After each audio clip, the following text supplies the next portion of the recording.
Romanos capítulo 8, versos 28 a 30. E eu vou usar esse texto, seria o texto que eu leria ontem, mas eu quero dar as 4 palavras finais antes de encerrar o assunto sobre a graça de ontem, para entrar na questão da doutrina da igreja hoje. E aí a gente termina lendo um texto sobre essa questão.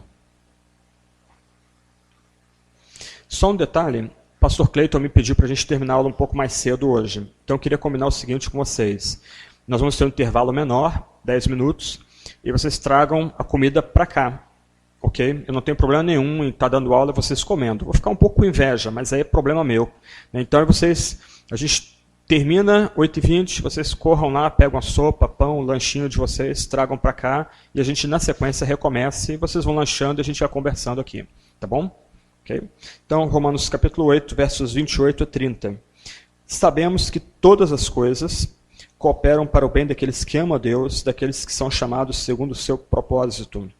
Porquanto aos que de antemão conheceu, também os predestinou para serem conformes à imagem de seu Filho, a fim de que ele seja o primogênito entre muitos irmãos. E aos que predestinou, a esses também chamou, aos que chamou, a esses também justificou, e aos que justificou, a esses também glorificou. A gente tem os 5 pontos de Paulo, na verdade, né?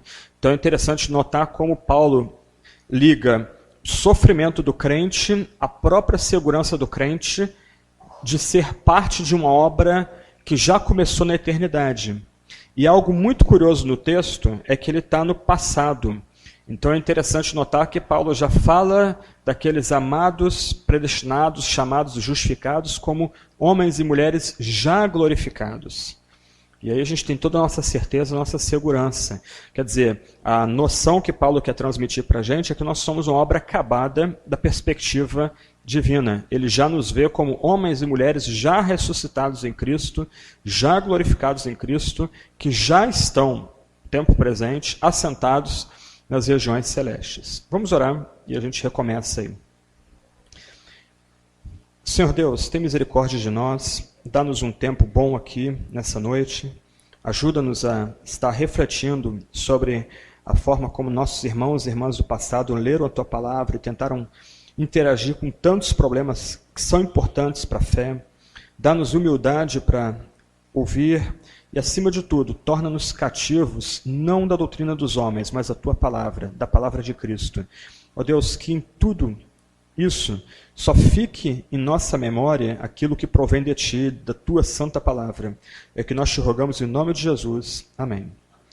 Ok, antes de dar algumas palavrinhas, eu queria ler alguns textos importantes aqui de Lutero.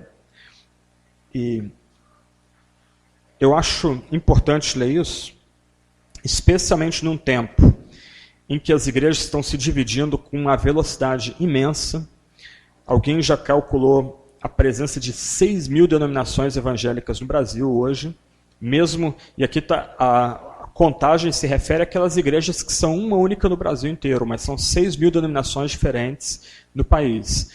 E num tempo em que a mensagem de Cristo, a mensagem do próprio Evangelho, vai sendo colocada de lado e trocada por outra mensagem que não é Evangelho. Então, duas citações de Lutero. A primeira aí é uma citação do final da vida de Lutero. Ele escreve isso 2 anos antes da morte dele. Em primeiro lugar, peço omitir meu nome e não se chamar de luterano, mas cristão. Quem é Lutero? A doutrina não é minha. Tampouco fui crucificado em favor de alguém. Em 1 Coríntios 3, 3-5, Paulo não quer que os cristãos se chamem de paulinos ou petrinos, mas cristãos. Que pretensão seria essa de um miserável e fedorento saco de vermes como eu, se quisesse que os filhos de Cristo fossem chamados por meu desastrado nome? Que não seja assim, amigo. Vamos extirpar as siglas partidárias e nos chamar de cristãos, de quem temos a doutrina. Os papistas apropriadamente têm nome de partido. Já que querem ser papistas, que sejam do Papa que é seu mestre. De minha parte, não sou nem quero ser mestre de ninguém. Junto com a comunidade, comungo da única universal doutrina de Cristo, que é nosso mestre exclusivo, Mateus 23, verso 8. Muito interessante essa afirmação toda de Lutero frente ao nosso divisionismo. Um ponto importante para nós aqui é que a expressão calvinista foi um apelido maldoso que herdeiros de Lutero colocaram nos reformados ou nos crentes da tradição reformada. Então, em última instância, se a gente quer seguir Calvino, opa, o negócio está andando aqui. Se a gente quer seguir Calvino, a melhor forma de honrar Calvino é seguindo Cristo que Calvino pregava. No final, a nossa bandeira é pelo cristianismo, não por um partido, não por um teólogo específico, não por uma confissão de fé específica, por mais que ela seja importante. No final, o ponto aqui, talvez o grande desafio para nós, é redescobrir o que significa ser cristão no Brasil, começo do século XXI. Que essa palavra se tornou tão desgastada, que até mesmo um kardecista ele se percebe cristão também. Outra citação bem provocadora de Lutero aqui. Nós, porém, não inventamos uma pregação nova, e sim trouxemos novamente à tona a mesma antiga, comprovada doutrina dos apóstolos. Assim também não inventamos o novo batismo, sacramento, Pai Nosso, credo.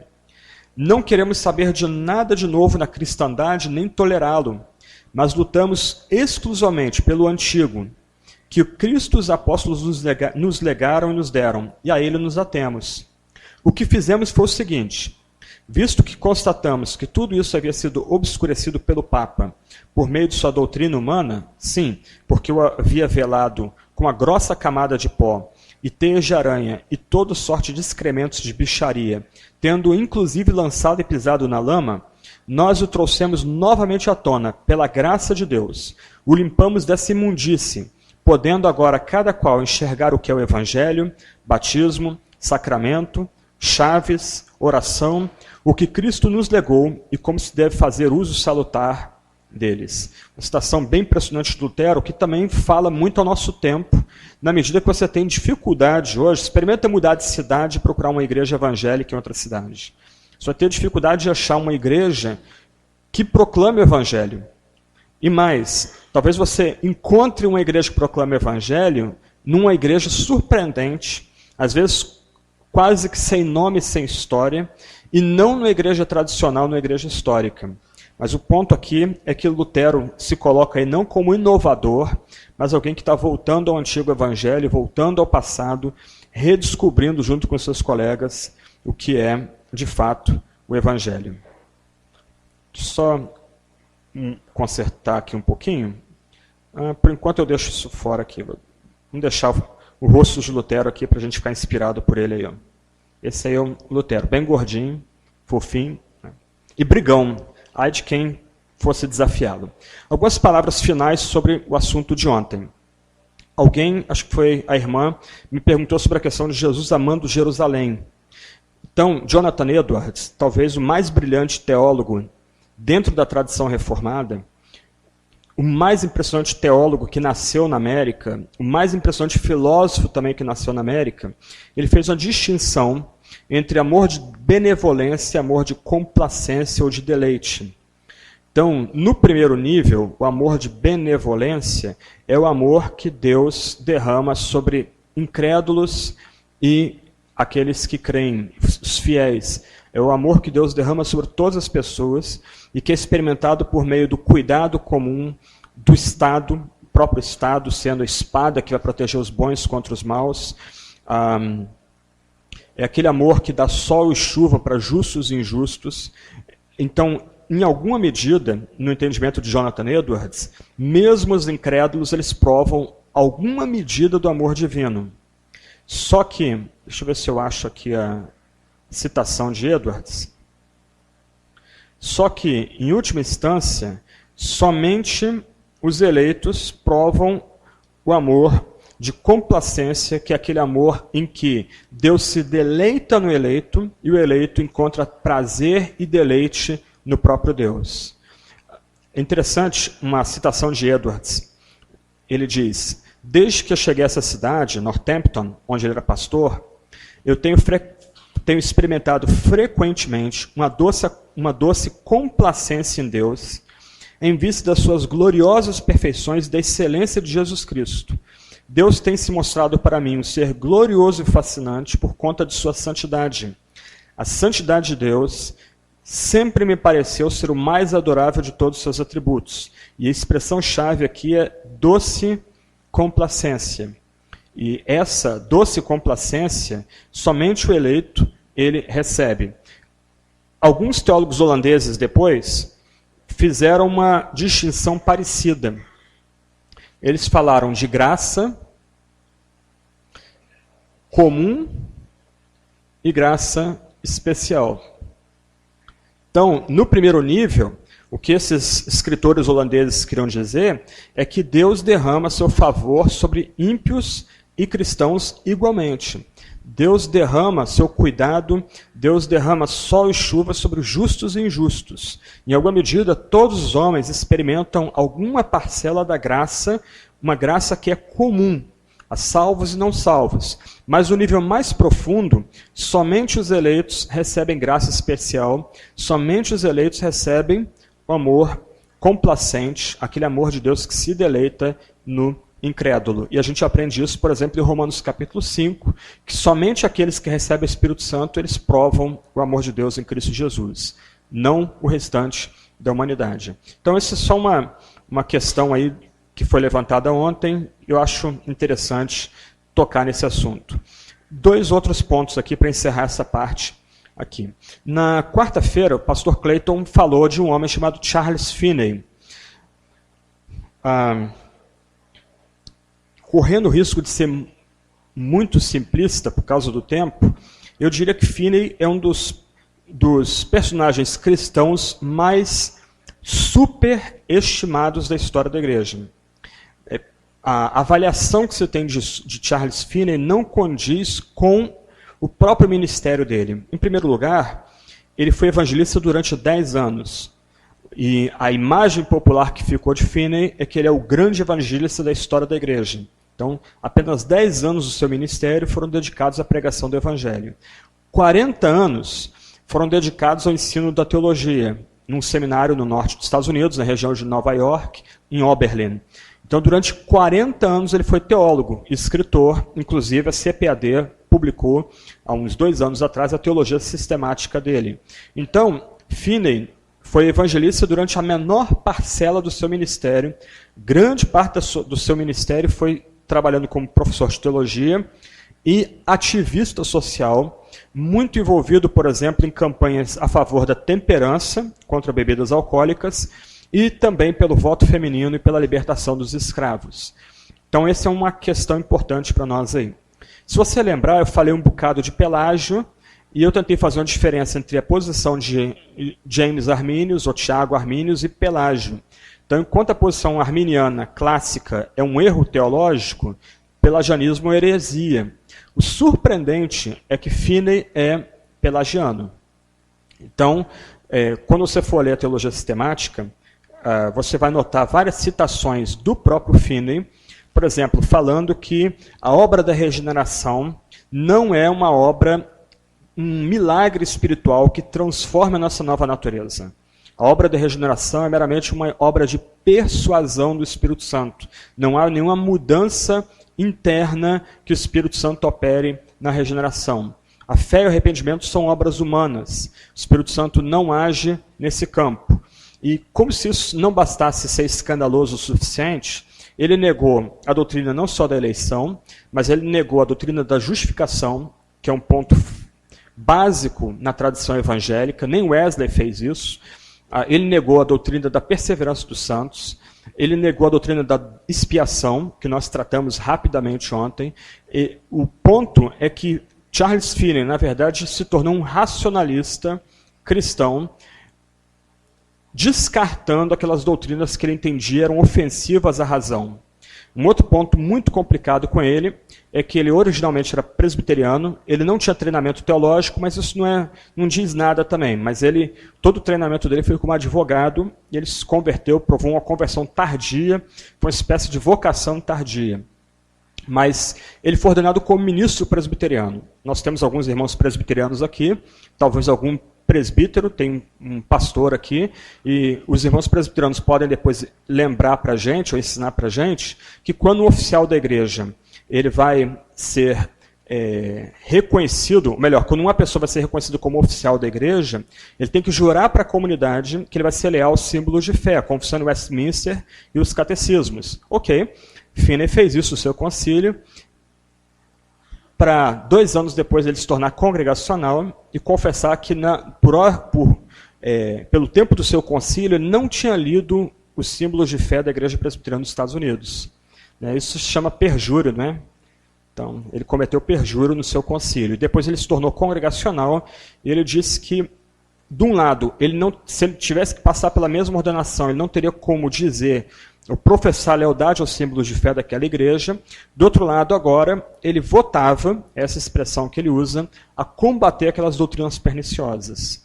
Então, Finney é um personagem extremamente controverso quando a gente vai estudar ele, além das caricaturas que a gente tem no nível popular, nesses livros mais populares de história da igreja, pintam ele quase como um apóstolo fora do tempo. Uma última palavra sobre Finney antes de avançar um pouquinho. O ensino dele é basicamente calcado na ideia do apelo. A ideia de que o pecador pode se decidir por Jesus e transcender seu estado de miséria. O curioso, isso também é raramente tratado em biografias sobre Finney, é que grande parte dos decididos nas cruzadas dele nos Estados Unidos abandonaram a fé depois ou viveram num cristianismo nominal. Investigar a história não é questão de fé, é questão de fato. Então, há uma série de textos publicados, inclusive no campo da sociologia nos Estados Unidos, mostrando como os lugares onde Finney pregou o evangelho durante 10 anos, hoje são os lugares mais ímpios e mais fechados ao cristianismo na costa leste dos Estados Unidos, na região de Nova York. Por quê? Porque o cristianismo nominal gera cristianismo fácil. E o cristianismo fácil repudia, detesta o caminho estreito e a porta estreita, a graça custosa. Isso é um ponto importante para a gente ter em mente hoje. Então, eu não tenho como tratar isso aqui, mas a doutrina da regeneração, ela tem que ser uma doutrina que a gente tem que voltar a estudar. E se vai pregar, você tem como pregar ela em 1 João, por exemplo, o próprio Evangelho de João. A gente tem que redescobrir a doutrina da regeneração como antídoto a essa visão do cristianismo meio oba-oba, nominal. A pessoa intelectualmente acha ou supõe que o cristianismo é verdadeiro, abraça o cristianismo, mas o coração dela nunca foi transformado. Aí você tem um monte de cínicos sentados nos bancos da igreja. O pastor está falando, mas acho que não é bem assim, não. Ele está sendo muito radical. Acho que tem uma via mais light aqui, um cristianismo mais light aqui para tratar, etc. e tal. Então, o cristianismo nominal é um problema sério. E ele é fruto desse tipo de decisionismo, como é chamado, em que a pessoa, supostamente, ela pode se decidir por Jesus Cristo. Ok. Isso aqui, século XIX. Para mal ou para bem, Finney se tornou o grande campeão dos evangelistas, o grande modelo de evangelista. Mesmo Billy Graham, que ainda vivo, ele, quando foi ordenado, ele conhecia o catecismo menor de cor, de frente para trás. O método dele é basicamente o método finneyano, apesar dele ser bem mais evangélico do que o próprio Charles Finney. Mas o fato aqui, um efeito colateral, é que evangelização passou a ser definida não mais em termos de mensagem, mas em termos de método e resultado.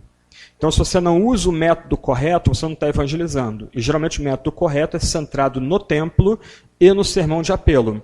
Se você não tem decisões debaixo do seu ministério, então você não está evangelizando. Isso é contrário ao que a própria Bíblia ensina sobre evangelização. Porque na Bíblia, a evangelização consiste em contar a mensagem. O resultado vem de Deus, o método é circunstancial, o método não importa.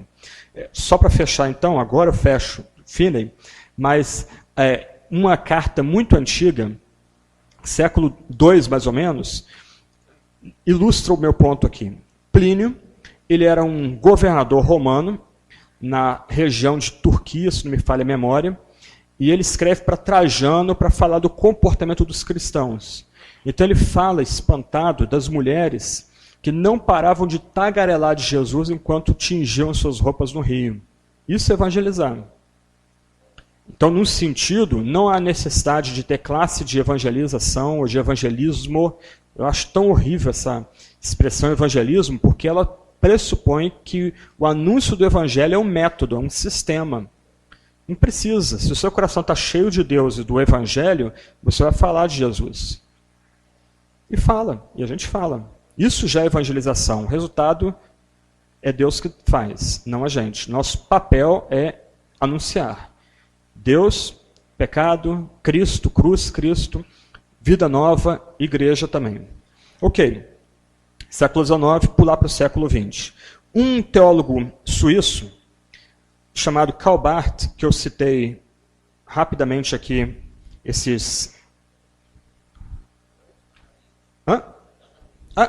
obrigado. Citei esses dias aqui.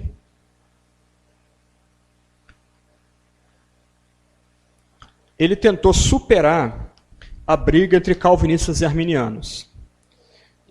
Eu não tenho tempo para tratar dele aqui com muita profundidade.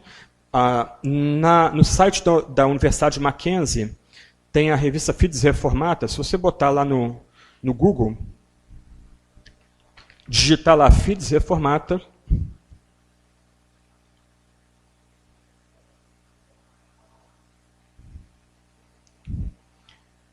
aí tem um texto meu bem longo sobre a teologia de Karl Barth. Ele não era evangélico, ainda que cristão. Eu tenho bastante dificuldade com alguns pontos da teologia dele, mas eu estou colocando isso só para informação aqui. Ele tentou sair dessa aparente armadilha entre os 5 pontos do calvinismo e os 5 pontos do arminianismo. Então, eu espero não dar nó na cabeça de ninguém, mas vamos ver se vocês conseguem captar a ideia dele aqui. A teologia de Karl Barth era radicalmente cristocêntrica, isto era, radicalmente centrada na pessoa de Jesus. Barth entendia que Cristo é o critério e o ponto de união de todos os ensinos cristãos.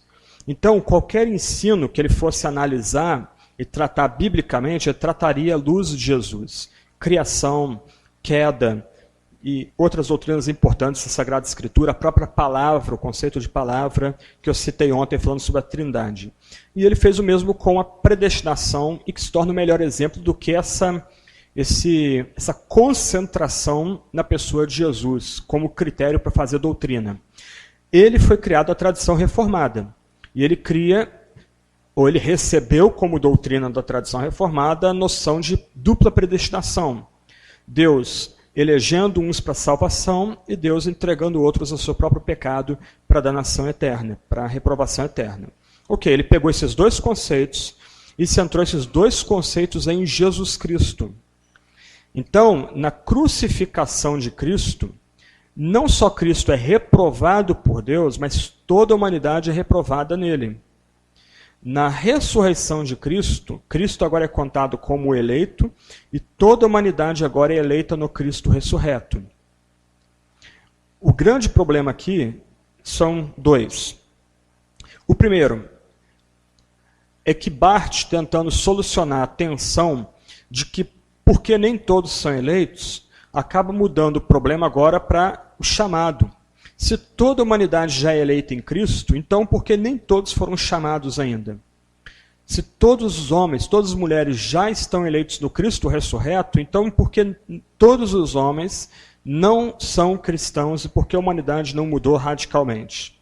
Um outro problema é que Barth, ele nunca negou a doutrina do inferno, mas ele tinha uma relação bem ambígua com as penas eternas. Então ele nunca defendeu o inferno, nunca fez alguma exposição da doutrina do inferno. Ele também nunca criticou a doutrina do inferno abertamente, mas o que fica subentendido da posição dele é que essa visão de predestinação conduz ao universalismo. Se toda a humanidade já é contada no Cristo ressurreto, se toda a humanidade já é eleita, logo então toda a humanidade já é salva e será restaurada no último dia. Então esse é um ponto muito complicado, mas é só uma ilustração de um homem tentando sair dessa tensão entre o calvinismo e o arminianismo. Só que a emenda ficou pior do que o soneto. No final, ele, ainda que tenha uma posição intelectualmente estimulante, essa posição acaba abrindo uma série de problemas muito mais graves do que os problemas que supostamente são levantados no calvinismo. Ok? Tá bom. Deixa eu ver um negócio aqui. São 19h32. 10 minutos de perguntas. Perguntas objetivas, papo. E aí? Ontem e hoje. A teologia de Barth é chamada teologia dialética, justamente porque tenta conciliar essa questão entre Armínio e Calvino? Não, na verdade, a dialética no começo da carreira dele. E ela é dialética porque ela trabalha com conflito de... um aparente conflito de doutrinas. Então, por exemplo, ele diria na carta aos Romanos, ao mesmo tempo que Deus está irado com a humanidade, Deus é pela humanidade em Cristo. Na verdade, mais precisamente, Paul Tillich vai sugerir que a teologia de Barth não é dialética, ela é paradoxal. Porque Barth gostava desses paradoxos, dessas pegadinhas que obrigam a gente a tentar entender o que ele está escrevendo. Só que esse é o Barth do começo da carreira, de Carta aos Romanos, Palavra de Deus, Palavra dos Homens, etc. e tal. Quando ele vai estudar Anselmo da Cantuária, que eu já falei rapidamente sobre ele aqui, e nem fiz justiça a ele, tão brilhante que ele é, ele vai provar uma outra mudança dentro de método teológico. Então ele passa a ser agora um teólogo da palavra. Isto é, não é mais a ênfase no conflito, a ideia é que haveria um choque de ideias que geraria um terceiro conceito, superando o aparente conflito de ideias ou doutrinas, né? Mas agora a ideia é que a palavra é o critério. Só que isso também é uma pegadinha, porque ele não está falando da palavra escritura, que ele não cria que a palavra era inerrante e infalível. O que ele está falando é que Cristo é a palavra. Então a teologia da palavra é a teologia de Cristo como critério para fazer teologia. Eu tenho uma relação de amor e ódio com ele. Eu gosto muito dele, leio bastante ele, mas, do outro lado, infelizmente, ele não é um teólogo reformado ou completamente confiável. Agora, um ponto importante aqui. De um lado, eu não tenho paciência nenhuma com os discípulos dele. Porque, geralmente, os discípulos que tentam seguir Karl Barth, aqui no Brasil mesmo, são gente criada num ambiente fundamentalista ou evangélico, e que vai usar Barth para romper com a sua formação. Barth, ao contrário, ele foi criado num ambiente fortemente liberal e socialista. A ideia é que você progride a causa de Cristo por meio do socialismo. E já no ministério, no pastorado, ele vai provar uma crise louca, ele vai confessar para a igreja que não tem o que pregar para a igreja, vai começar a estudar Romanos, vai pegar o comentário de Karl Barth a Romanos, o comentário de Calvino de Romanos para ler, vai produzir daí um comentário que ficou famoso, talvez um dos livros mais importantes escritos na teologia, né, no século XX, e a melhor imagem para conceituar Barth é alguém que estava se afogando, preso por uma bola de ferro, e está conseguindo sair e nadando para fora daquele mar bravio para tentar respirar um pouco.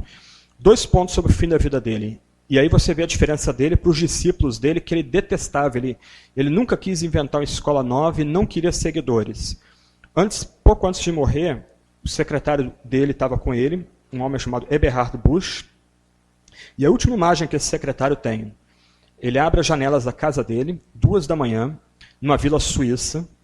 Para vocês entenderem, tem suíços que fazem até operação nas cordas vocais de cachorros para cachorro não incomodar vizinho. Tá? Eles prezam silêncio e a privacidade. Ele abriu todas as janelas de casa, junto com a mulher, que era uma violonista muito talentosa, ele pegou o inário dele e cantou toda a força o hino da ressurreição. 2 dias depois ele morre. Quando vão entrar no quarto dele, ele está ajoelhado do lado da cama, as mãos postas em oração, rosto caído. Isso é bem importante para a gente, porque é um homem tentando encontrar um caminho, rompendo com a formação teologicamente liberal. Só que os discípulos dele nem têm o brilhantismo dele e nem têm a devoção dele. Antes, eles estão usando ele para romper com a ortodoxia. um caminho louco e totalmente contrário do suíço.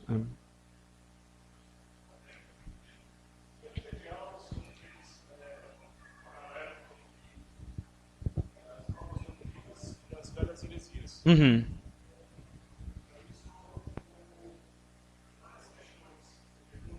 Uhum. Aham.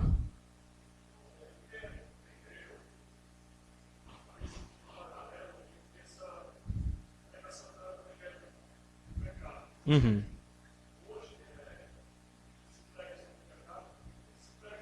Sim, sim. Uhum. Uhum. Uhum. Uhum. Sim. Uhum.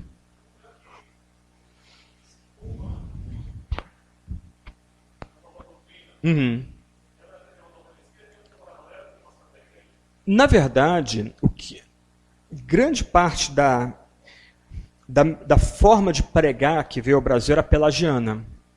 Porque Pelágio, desculpa, Charles Finney, que é pelagiano, ele era o evangelista, a estrela evangelística na época que os missionários metodistas, batistas, presbiterianos, congregacionais vieram ao Brasil. Então, praticamente desde sempre no nosso país só se pensava em termos de decisionismo como ferramenta evangelística. E eu não nego que Deus usou isso. Mas, do outro lado, o fracasso dessa teologia se vê hoje. Quando até mesmo igrejas históricas que não têm, por uma série de razões, força para abraçar a mensagem da prosperidade, elas realmente vão eliminar a doutrina do pecado da sua mensagem. E se eles, de um lado, não vão fazer um apelo escandaloso por prosperidade, eles podem dizer o seguinte: olha, nós queremos orar por você, pela sua família, venha aqui à igreja, sua família é disfuncional, até a ideia é mecânica, aqui nós podemos ajudar você a consertar sua família. Você está desempregado? Ok, aqui a gente tem um quadro de empregados e desempregados e aqui você vai conseguir seu emprego. E o tipo de mensagem é mensagem de autoajuda, de indução à autoajuda. Então, na verdade, o que nós temos aqui é uma junção de uma série de heresias antigas que hoje passam por ortodoxia. Então, tem o marcionismo, que eu falei segunda-feira, você tem o gnosticismo, do qual eu tratei segunda-feira, o próprio montanismo, que eu tratei segunda-feira, e uma pitada de modalismo de terça-feira e mais o pelagianismo de ontem e de hoje também. Isso é interessante, que essas heresias se tornaram o padrão de ortodoxia na igreja evangélica. Só que não são, historicamente são todas heréticas. E o grande desafio para nós aqui é a gente não ficar ensimesmado como se nossa igreja fosse uma fortaleza. A gente tem que pregar. E os alunos aqui que estão vindo para o seminário devem ter em mente plantar igrejas. Nunca divida a sua igreja. Se você tiver que sair, saia. Mas plante igrejas. Eu acho que o que nós mais precisamos agora é contrapor essa loucura que está ao nosso redor, igrejas realmente saudáveis, mesmo igrejas pequenas, mas igrejas saudáveis, igrejas que já comecem corretamente. Tá? Mas infelizmente esse caldeirão todo é simplesmente um retorno ao passado, tragicamente. Tem um livro muito interessante de um brasileiro chamado Samuel Falcão, da cultura cristã. O título do livro é O Império Contra-Ataca. É muito legal, o título já é bem interessante, bem chamativo, e ele faz um apanhado geral dessas heresias que estão presentes, até mesmo em denominações históricas. Eu achei muito curioso que na minha época de docência, eu tive um quebra-pau com uma estrela da Convenção Batista Brasileira, um dos principais escritores da Convenção Batista Brasileira, e nesse livro, esse rapaz, ele é um teólogo presbiteriano, ele pega alguns textos da escola dominical desse homem e começa a mostrar que muito do que ele ensinava nas revistas de EBD, na verdade, não é nem batista, muito menos cristão. Aí eu fiquei dando risada lá em casa, igual meio bobão. Opa, agora finalmente tiraram a máscara da pessoa e estão vendo aqui quem que é a pessoa, flertando muito mais com a teologia liberal e a acusação que é feita a ele, que a visão dele de ser gnóstica, do que com a tradição evangélica. Né? Eu tive que dar risada com isso. Mas tudo bem, é o meu lado malvado.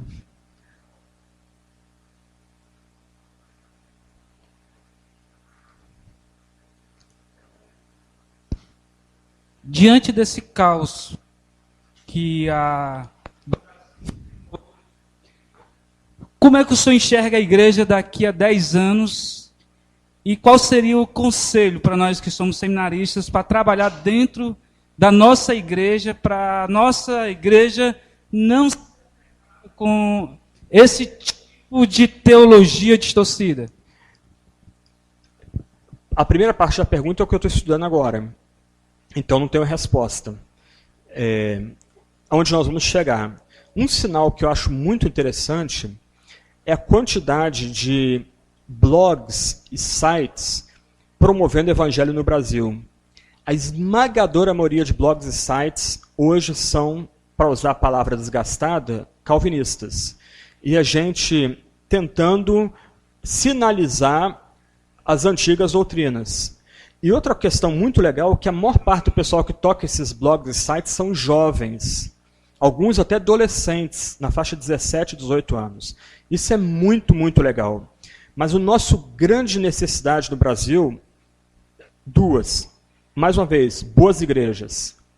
Nós não temos igrejas referência do país hoje. Nós vamos para a América, você tem lá a igreja John Piper, 6 mil membros, Minneapolis, o centro dos Estados Unidos, grande maioria jovens, os rapazes, as moças, bermuda, camiseta e cadernos grossões, literalmente taquigrafando tudo que o Piper fala na igreja. Eu vi isso lá.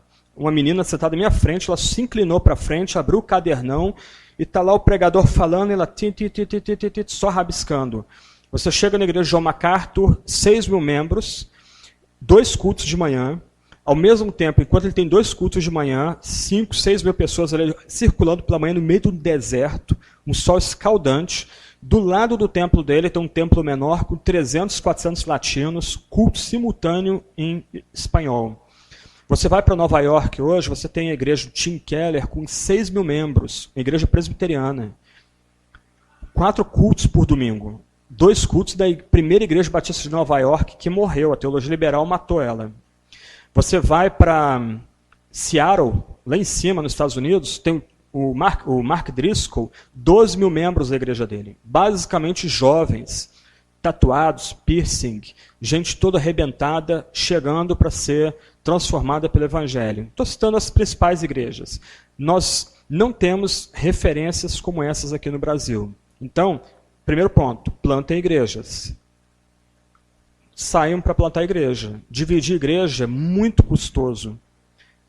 Dramático até. E eu acho que é pecado. Eu acho que é pecado. Cisma é um pecado.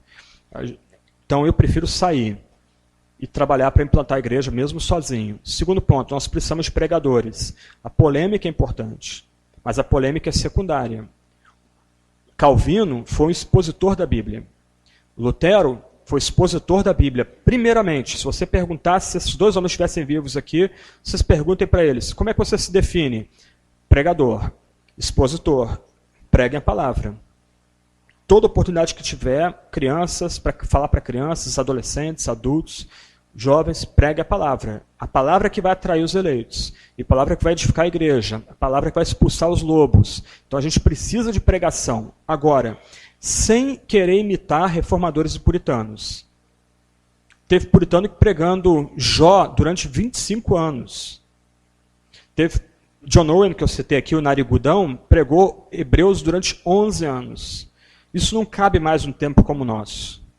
Nós precisamos de pregação expositiva, mas para o nosso tempo.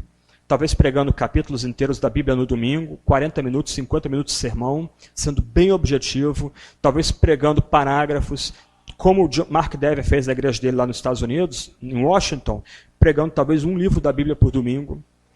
Mas nós precisamos colocar a Bíblia na mão do povo. Meu ponto é, nós vemos uma época de mobilidade social muito grande. Então a pessoa está na sua igreja hoje, daqui a 3 meses não está mais. Então você tem que remir o seu tempo e moldar o seu estilo de pregação para alcançar esse tipo de gente. Porque você está tornando também esse tipo de gente missionários. Eles vão levar os emblemas da sua igreja para outra comunidade. E aí a sua influência vai se estendendo de um jeito que você nem imagina onde essa influência vai chegar. Então, Implantem igrejas, preguem a palavra. A gente precisa de boas igrejas, a gente precisa de igrejas saudáveis. A maior necessidade nossa hoje é essa. Minha cidade, São José dos Campos, tem 440 igrejas. Eu contaria 5 igrejas no máximo que eu indicaria para quem quisesse ir para lá, para morar num outro bairro, distante do meu bairro, talvez 1 ou 2 igrejas distantes do meu bairro. 440 igrejas. 4, 5 igrejas. Se você vai para o Rio de Janeiro tem um evangélico para cada 200 habitantes. É o segundo maior percentual de evangélicos do país, só perde para Vitória, só perde para Espírito Santo, que é 1 para 50. Aí você me pergunta, olha, eu quero ir para o Rio, estou mudando lá para trabalho, que igreja você indica? 2, 3, 4 igrejas no Grande Rio. Região ali de Zona Sul, Zona Norte, Zona Oeste, Zona Leste, umas 4, 5 igrejas. E eu servi talvez 15 anos como professor e pastor lá no Rio de Janeiro. Nós precisamos de igreja. A maior necessidade nossa hoje é igreja. E depois pregação. Okay? Vamos recomeçar então? A gente avança, daqui a pouco para o lanche aí. Ok.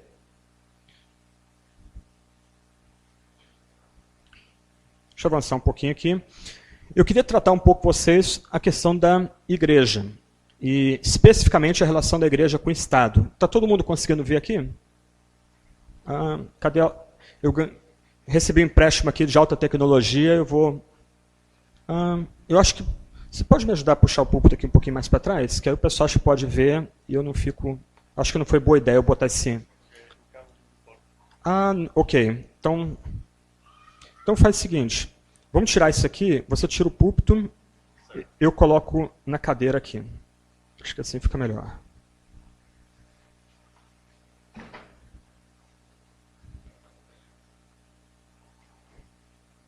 Ok. Acho que não vai cair não.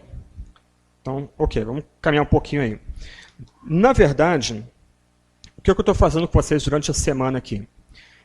Eu selecionei 4 temas importantes, 4 debates importantes: Bíblia, Deus, graça e igreja. E que foram os 4 maiores debates dos primeiros 400, 500 anos da história da igreja. A gente não tem tempo, porque um outro debate muito importante é sobre a pessoa de Cristo e o Espírito Santo. Então, numa outra ocasião, ano que vem, a gente pode talvez tratar disso, até porque realmente é o coração das boas novas aí. E um dos debates mais importantes da história da igreja foi justamente sobre a igreja. O que é a igreja? Quem compõe a igreja? Como se entra na igreja? Quem dirige a igreja? Então, em linhas gerais, eu já falei um pouco sobre a questão de batismo ontem. A visão que se tinha nessa época é que o batismo não só é a porta de entrada na igreja, mas é a porta de entrada no reino dos céus. E mais, havia-se a noção de que por meio do batismo o Espírito Santo também era dado. Então, quando a pessoa era imersa, ela está sendo batizada no Espírito. Quando ela estava sendo aspergida, ela era batizada também no Espírito. Batistas têm dificuldade com o texto de Tito. Deixa eu ver se eu acho aqui. Uma provocação para os batistas aqui, já que tem bastante presbiteriano aqui, né? Então...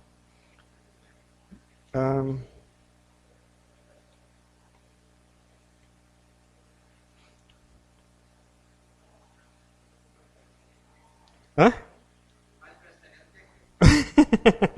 Deixa eu ver aqui qual texto que eu quero.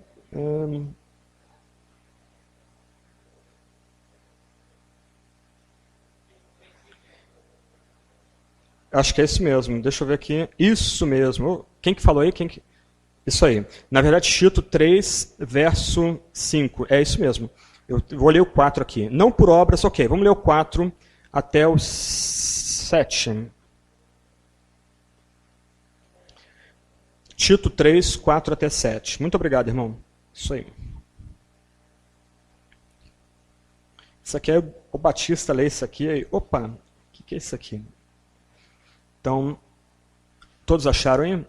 Tito 3, 4 até 7. Quando, porém, se manifestou a benignidade de Deus, nosso Salvador, e seu amor para com todos, não por obras de justiça praticadas por nós, mas segundo a sua misericórdia, presta atenção aí, olha, ele nos salvou mediante o lavar regenerador e renovador do Espírito Santo, que ele derramou sobre nós ricamente por meio de Jesus Cristo, nosso Salvador, a fim de que, justificados por graça, nos tornemos seus herdeiros segundo a esperança da vida eterna. Essa expressão, mediante o lavar regenerador e renovador do Espírito Santo, era interpretada pelos pais da igreja como linguagem batismal. E linguagem batismal de aspersão. Então, a ideia é que a pessoa está sendo lavada, ela está recebendo água literalmente na cabeça, o bispo ou presbítero joga água sobre ela, e aquela água simboliza esse lavar regenerador do Espírito Santo, e nota a conexão entre o banho, o lavar, e a obra do Espírito. Então essa era a visão que a igreja tinha do Espírito Santo, e da relação do Espírito com o batismo, e da importância do batismo da comunidade. Por isso que as pessoas encaravam nesses primeiros anos da igreja com muita seriedade a questão do batismo. E eu mencionei isso de passagem essa semana, que em algumas regiões as pessoas levavam 6 meses sendo preparadas para o batismo, em outras regiões, às vezes, até 3 anos sendo preparadas para o batismo. Por quê? Porque se entendia a seriedade do batismo como essa porta de entrada na igreja, a porta de entrada no próprio reino dos céus. Rapidamente o batismo infantil também passou a ser empregado, já século talvez terceiro ou quarto, ele se tornou padrão da comunidade cristã. O argumento teológico era diferente do argumento da Reforma. Na Reforma a ideia do batismo está mais vinculada à teologia da aliança. Nessa época estava muito mais vinculada a essa preparação para a entrada no reino dos céus. E uma preparação para a pessoa desde cedo já receber o Espírito, para o Espírito prepará-la para a salvação. A igreja era dirigida por um bispo. Cada igreja tinha um bispo, tinha o seu bispo, seu supervisor, por assim dizer,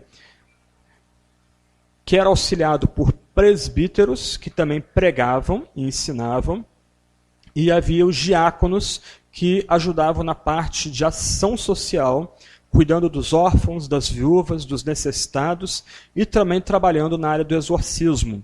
Okay? Então essa é mais ou menos a estrutura da igreja na cristandade primitiva. Ok, isso são algumas palavras introdutórias, porque eu quero mesmo destacar hoje à noite a relação da igreja com o Estado, ou com os poderes constituídos. Como, durante a história da igreja, a comunidade de fé lidou com os reis, príncipes e governantes. Jesus disse que nós seremos colocados diante dos reis e governadores. Como então a igreja foi colocada diante dos poderes constituídos? Antes de entrar nesse slide, o slide resume a posição da igreja a partir de um homem chamado Constantino, um imperador que se converteu ao cristianismo. A relação da igreja com o Império Romano era uma relação de tensão e de conflito permanente. Entre o final do ministério de Paulo e Pedro e o Apocalipse, a igreja já tinha provado 2 grandes perseguições localizadas, e no final desse período todos os crentes estavam mortos. Todos os apóstolos estavam mortos. Só uma curiosidade aqui, a título de curiosidade.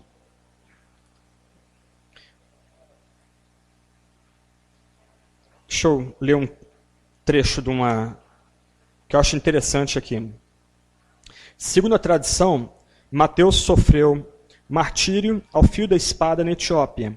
Marcos morreu em Alexandria depois de ser arrastado pelas ruas da cidade.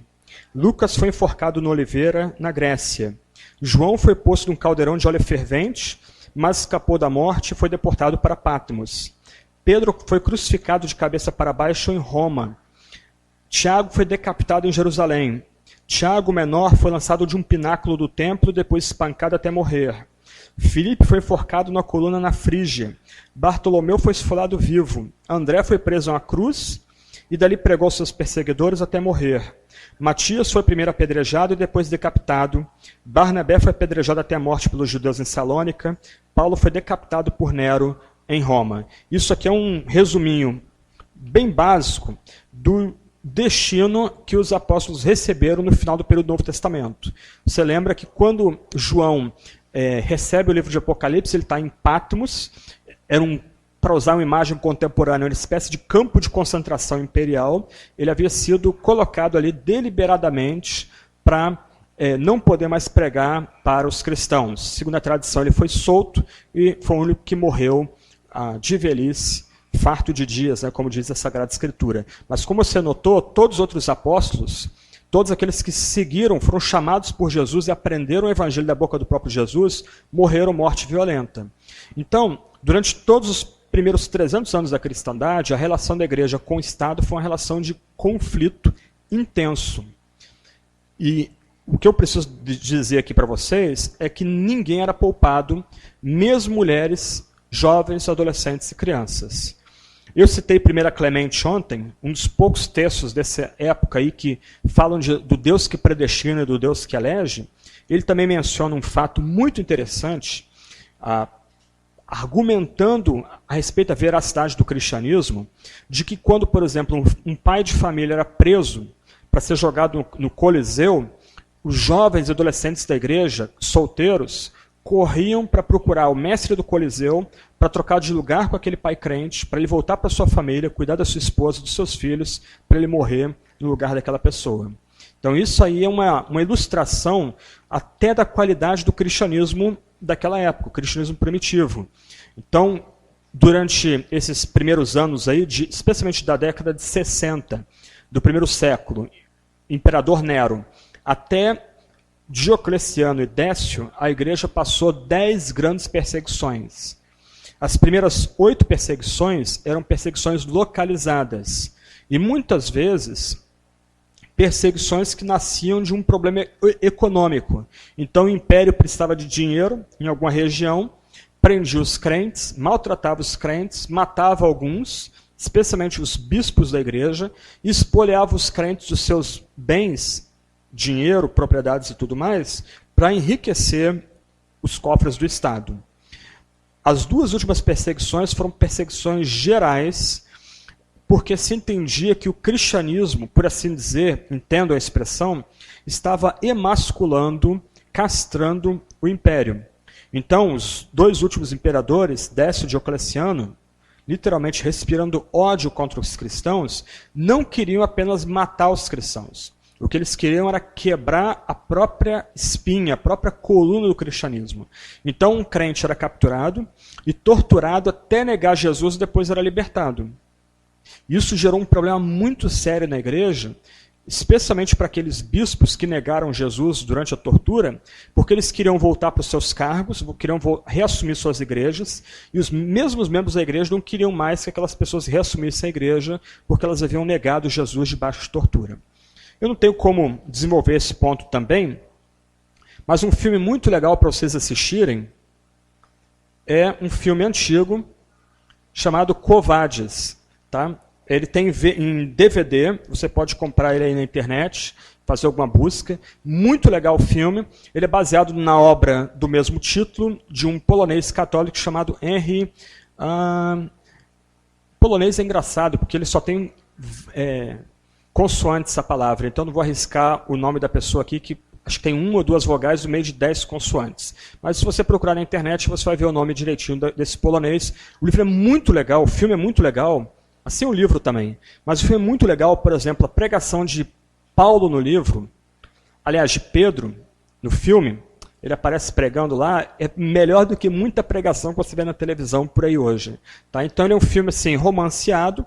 O foco do romance é um militar romano, um general romano que vai se converter ao evangelho, mas também a relação do cristianismo com os escravos, como que milhares de escravos em Roma, sem sentido e sem significado, vieram abraçar a fé cristã. Isso no meio da primeira grande perseguição, que foi a perseguição de Nero. Então ele tem detalhes interessantes sobre o incêndio de Roma, como é que os cristãos foram acusados pelo incêndio de Roma. Então se você quer ter um bom divertimento, e se tem um divertimento informativo, vale a pena assistir esse filme aí, que você vai gostar bastante. Tá? Só que o cristianismo rapidamente se tornou a religião dominante no Império Romano. mais ou menos 300 depois de Cristo, 10, 12% de toda a população do Império Romano já era cristã. O império que ia da Inglaterra, passando pela partes da Bélgica, Alemanha, França, Espanha, Itália, Mar Mediterrâneo, a parte de baixo do Mar Mediterrâneo, a África ali ao lado do Mediterrâneo, Marrocos, Tunísia, Argélia, Líbia, Egito, literalmente ele é infestado de cristãos, uma parcela muito grande da população egípcia era cristã nessa época. Palestina, Síria, Turquia, as regiões ao redor do Mar Negro, chamada Galácia, como você encontra na Bíblia, o cristianismo se espalhando por todo esse vasto mundo, que era o coração do mundo na época.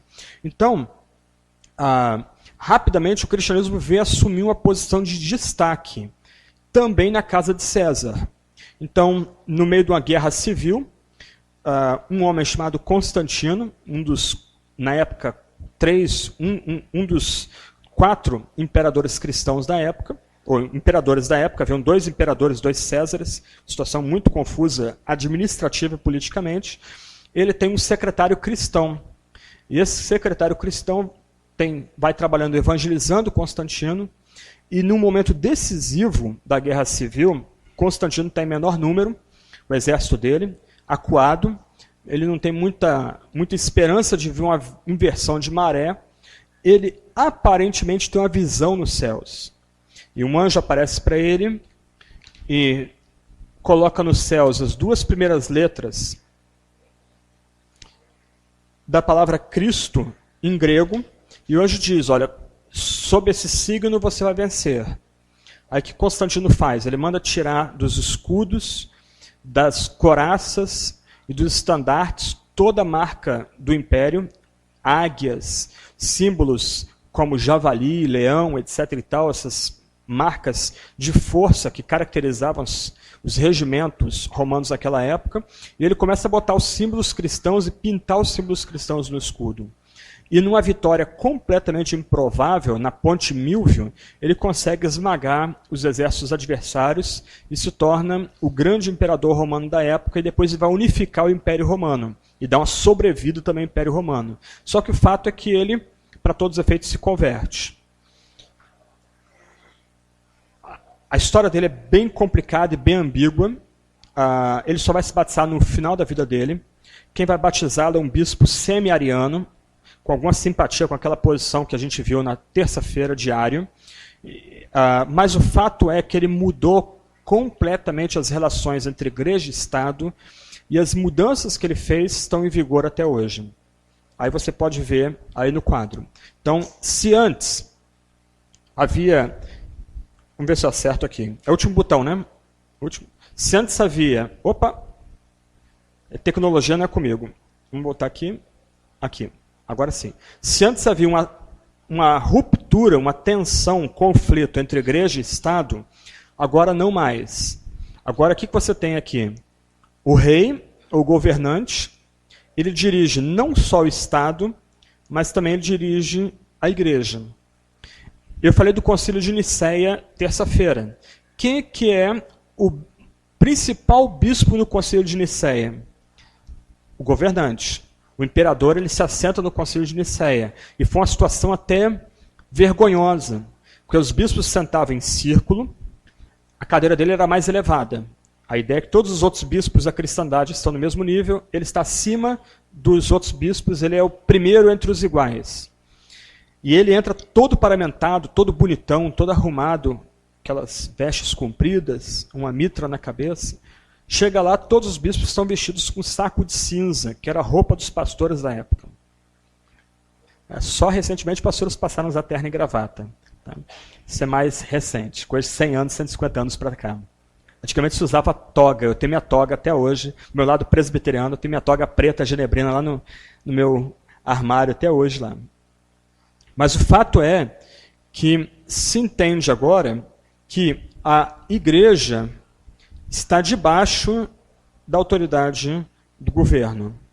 Isso vai gerar uma série de problemas e confusões já na época de Constantino, mas esse vai ser o modelo que vai ser determinante em quase toda a Idade Média.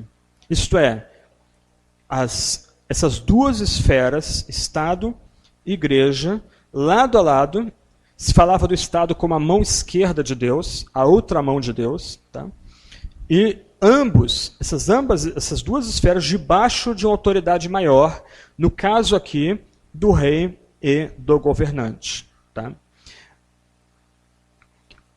Aqui no Nordeste é muito forte a igreja episcopal, ou a igreja anglicana. Vocês têm aqui perto, aqui em Recife, o bispo Robson Cavalcante. É muito sugestivo. A igreja anglicana ela nasce daquelas confusões amorosas de Henrique VIII. Tem até a musiquinha. Morta, decapitada, morta, decapitada, morta, decapitada... desculpa. Morta, decapitada, morta. Divorciada, decapitada, sobreviveu. 6 mulheres de Henrique VIII. Forma de lembrar o destino das 6, tinha uma cantoria para tentar lembrar o destino das 6 mulheres de Henrique VIII.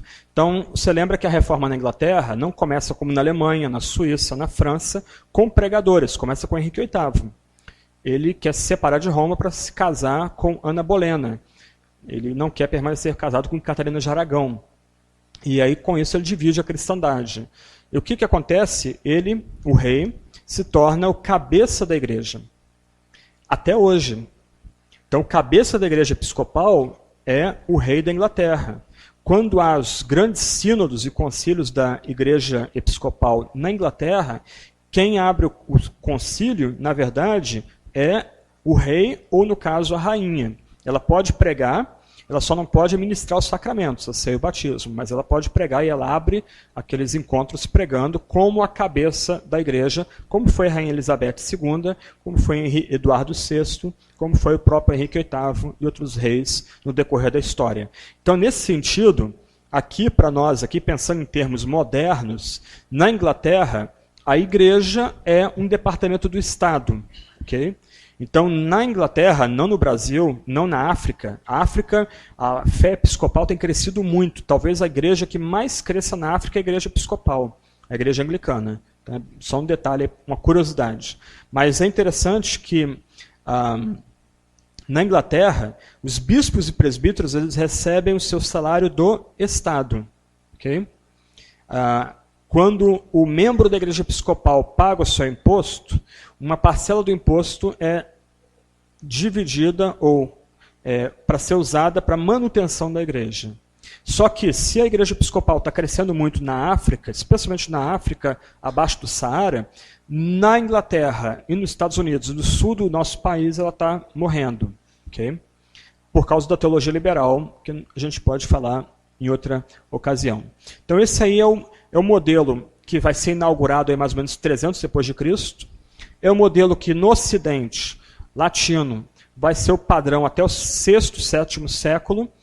É o modelo que vai ser usado pela igreja ortodoxa até o dia de hoje, igreja ortodoxa grega, igreja ortodoxa russa, a igreja uma extensão do Estado, um departamento do Estado, e é o modelo presente da igreja episcopal também. Okay? Então a igreja episcopal até hoje está debaixo desse modelo de relação de igreja e Estado. Vamos avançar mais um pouquinho, só mais um quadro e a gente para um pouquinho.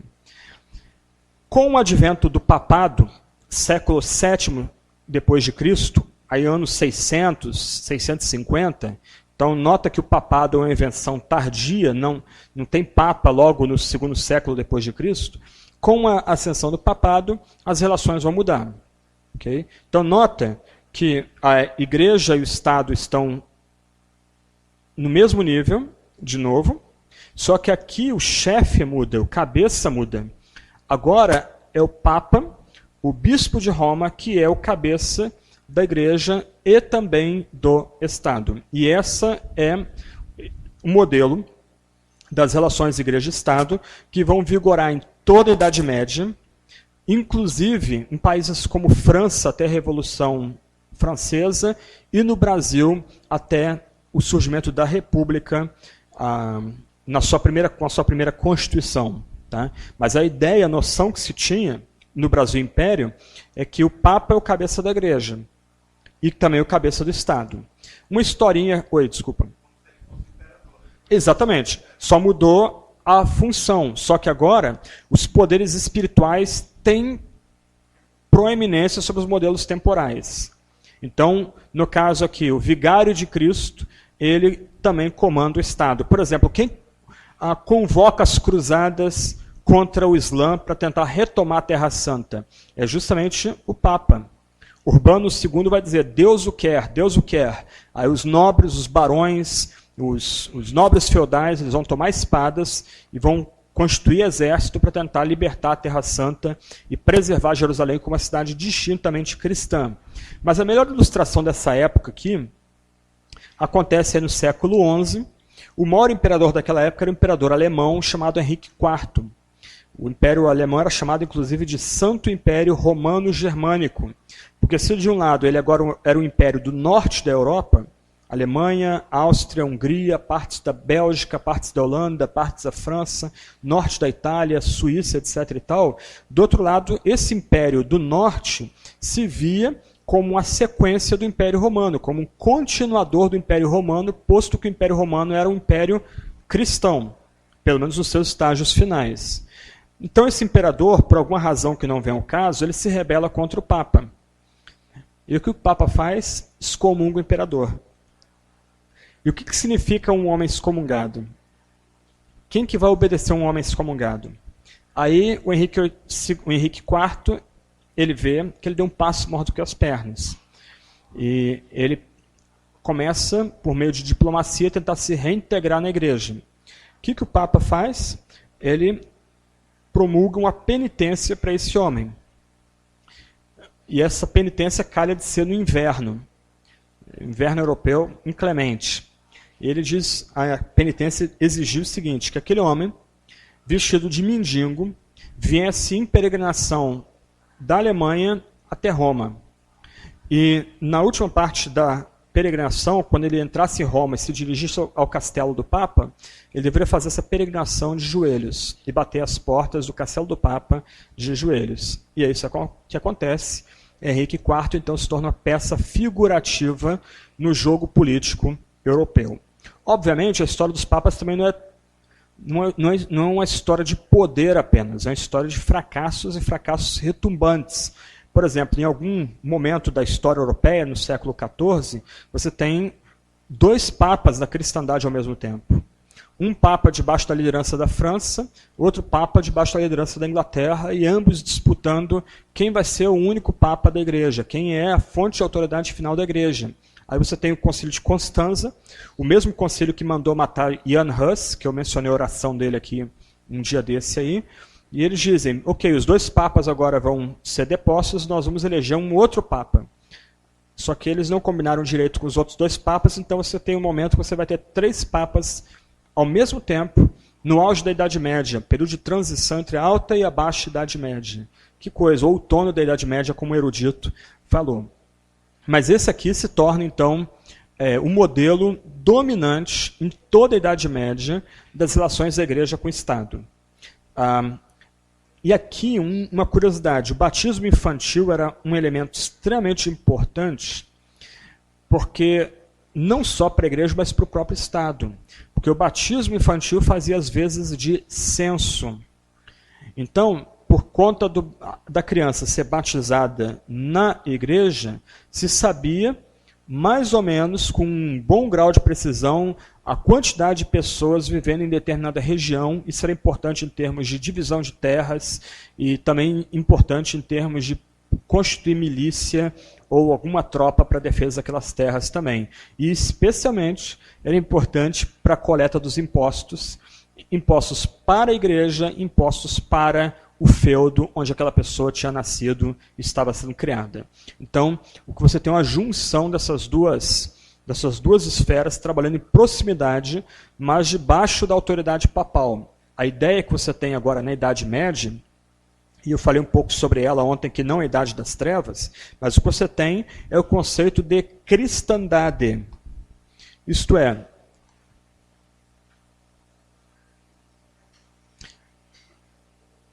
você tem o conceito aí de sociedade cristã. Então você tem aqui uma Europa cristã, um continente cristão. E muito nosso problema na área de missões hoje, de implantação de igrejas, que nós não conseguimos perceber o seguinte, e com isso eu encerro esse bloco. Nós pensamos em termos de igreja pós-Constantino. Nós pensamos ainda que nós vivemos uma sociedade cristã, ou pelo menos cristianizada. Mas, na verdade, nós retroagimos, nós vivemos hoje numa sociedade pagã e essencialmente anticristã. Ok? Esse é o ponto. Então, isso é uma questão que tem que estar na mente da gente quando a gente pensar em implantação de igrejas e missões hoje. Vamos parar 10 minutinhos e a gente volta já já. Ok?